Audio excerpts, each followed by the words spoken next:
Boa noite, minha gente boa. Vamos começar com o livro Deus Sempre. Confia e segue. Siga fazendo bem. Deus o guarda e o inspira. Quem mais caminha à frente é sempre quem mais serve. Pedra, lama, espinheiro, quem trabalha prossegue. Alguém busca te entravar? Continue servindo. Haja o que houver à noite, ninguém prende a alvorada. A luz dissolve as trevas. Siga e confie em Deus.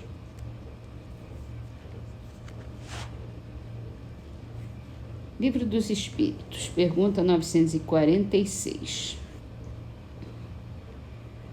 O que se deve pensar do suicídio, cujo fim é fugir às misérias e às decepções deste mundo? Pobres espíritos que não têm coragem de suportar as misérias da existência. Deus ajuda aos que sofrem e não aos que carecem de energia e de coragem. As tribulações da vida são provas ou expiações. Felizes os que as suportam, sem se queixar, porque serão recompensados. Ai, porém, daqueles que esperam a salvação do que na sua impiedade chamam acaso ou fortuna. O acaso ou a sorte, fortuna, para me servir da linguagem deles, podem, com efeito, favorecê-los por um momento, mas para lhes fazer sentir mais tarde, cruelmente, o vazio dessas palavras. E temos mais uma pergunta complementar aqui. Os que tenham conduzido o desgraçado a esse ato de desespero sofrerão as consequências de tal proceder? Esses ai deles responderão como por um assassinato.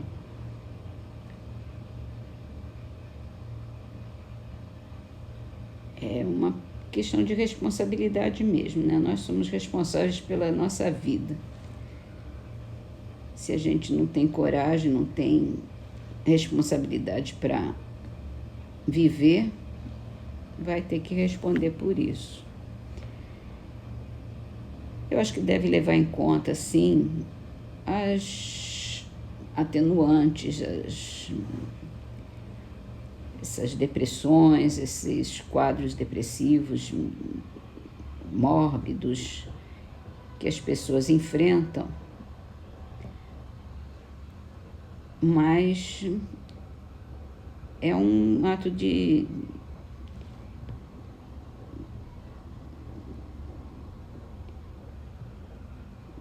rebeldia, em relação a Deus. Se Deus nos deu a vida, é para a gente viver. E a gente está aqui para sofrer, não é para ficar no bem bom. Sofrer no sentido de expiar, de recuperar os nossos valores, a nossa vida. Enfim. É isso. Vamos para o livro A Gênese, onde a gente está lendo o capítulo dos fluidos, e hoje vamos para o item curas.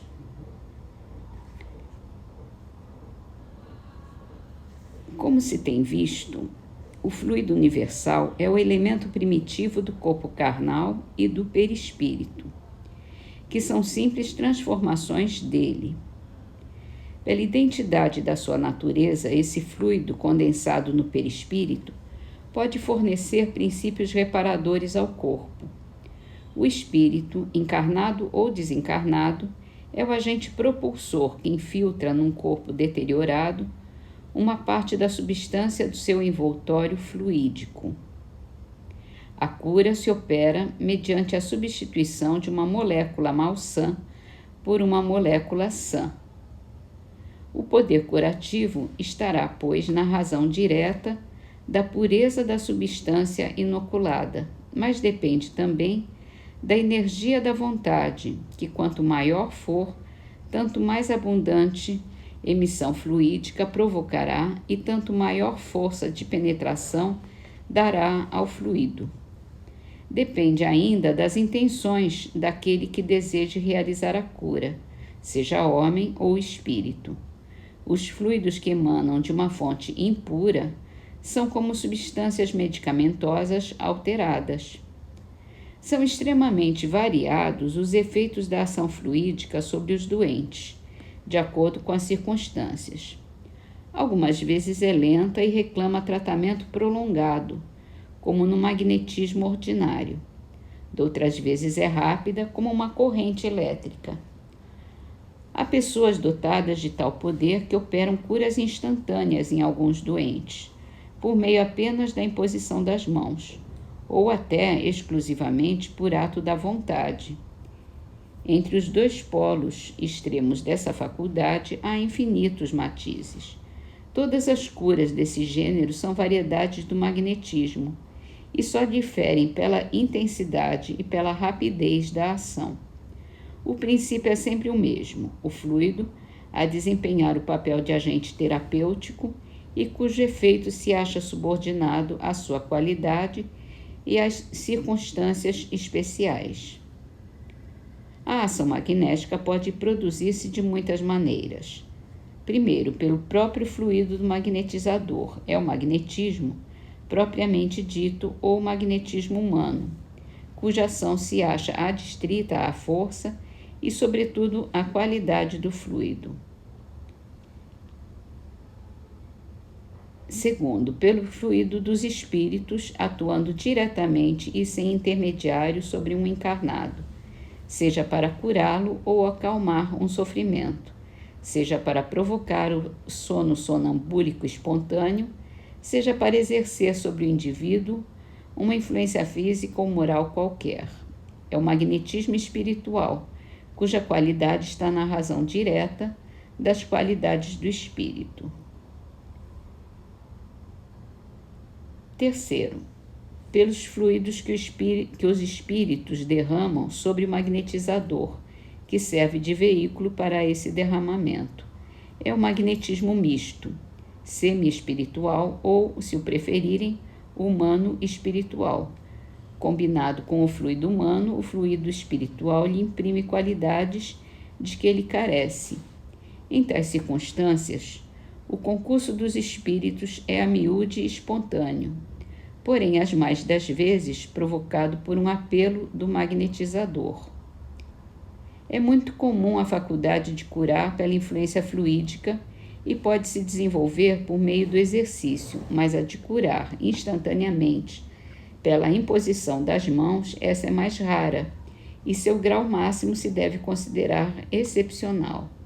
No entanto, em épocas diversas e no seio de quase todos os povos, surgiram indivíduos que a possuíam em grau eminente. Nestes últimos tempos apareceram muitos exemplos notáveis, cuja autenticidade não sofre contestação, uma vez que as curas desse gênero assentam num princípio natural e que o poder de operá-las não constitui privilégio. O que se segue é que elas não se operam fora da natureza e que só são miraculosas na aparência.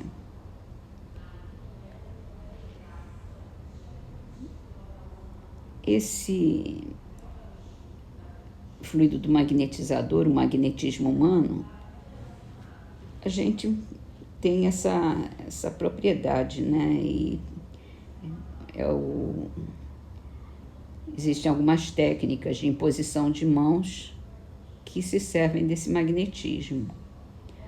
O espiritual é bem mais sutil e pode ser até,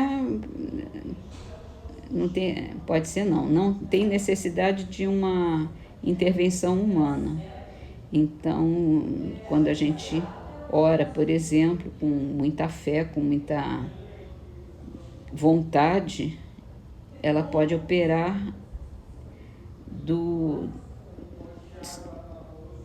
a gente recebendo os fluidos diretamente dos espíritos. E o passe magnético, né, que é o magnetismo misto, que os espíritos se servem dos homens, das pessoas, para transmitir esses fluidos, que podem realmente levar à cura. E assim sendo, vamos terminar com uma poesia, Canção do Natal, de Casimiro Cunha.